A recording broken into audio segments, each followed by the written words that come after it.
नमस्कार मैत्रिणींनो, मी दीप्ती आणि दीप्तीज किचन अँड ब्युटी टिप्स या चॅनलमध्ये मी तुम्हा सर्वांचं स्वागत करते। आज आपण शिळ्या भातापासून एक भन्नाट अशी रेसिपी बघणार आहोत। तर तुम्हाला रेसिपी कशी वाटते ती कमेंटमध्ये नक्की सांगा। तर चला आपण आजच्या रेसिपीला सुरुवात करूया। सर्वप्रथम मी एक वाटी भात घेतलेला आहे। आता सर्वप्रथम कढई तापायला ठेवली आहे, त्यात 3 चमचे तेल घातलं आहे। त्या तेल छान तापल्यावर आपल्याला त्यात 1 चमचा मोहरी घालायची आहे। मोहरी छान तडतडल्यावर आपल्याला त्यामध्ये 1 चमचा जिरे घालायचे आहे। जिरे छान तडतडल्यावर त्यामध्ये हिरवी मिरची, कढीपत्ता आणि लसणाच्या 4-5 पाकळ्या घालायच्या आहेत। त्यानंतर टोमॅटो घालून घ्यायचा आहे।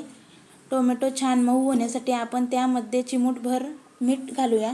त्यामुळे काय होतं, टमाटा लवकर मऊ होतो आणि छान फ्राय करून घेऊया। आता त्यामध्ये आपण भात घालूया। भात पण छान परतून घेऊया। भात छान परतून झाल्यावर त्यात चिमूटभर हळद घालूया, अर्धा चमचा लाल तिखट घालूया आणि अर्धा चमचा धनेपूड घालूया आणि परतून घेऊया।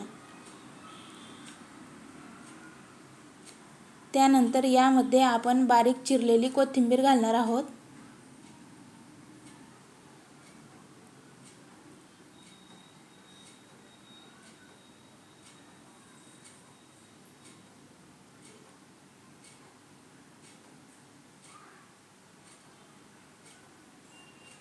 आता त्यामध्ये मी एव्हरेस्टचा गरम मसाला घालणार आहे।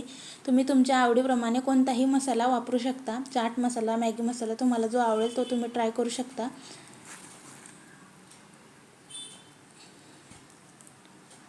तर आपली ही रेसिपी बनवून रेडी आहे। तर तुम्हाला माझी रेसिपी कशी वाटली, आवडल्यास लाईक करा, शेअर करा, चॅनलला सबस्क्राईब करा आणि रेसिपी कशी झाली आहे कमेंटमध्ये नक्की सांगा। Bye bye.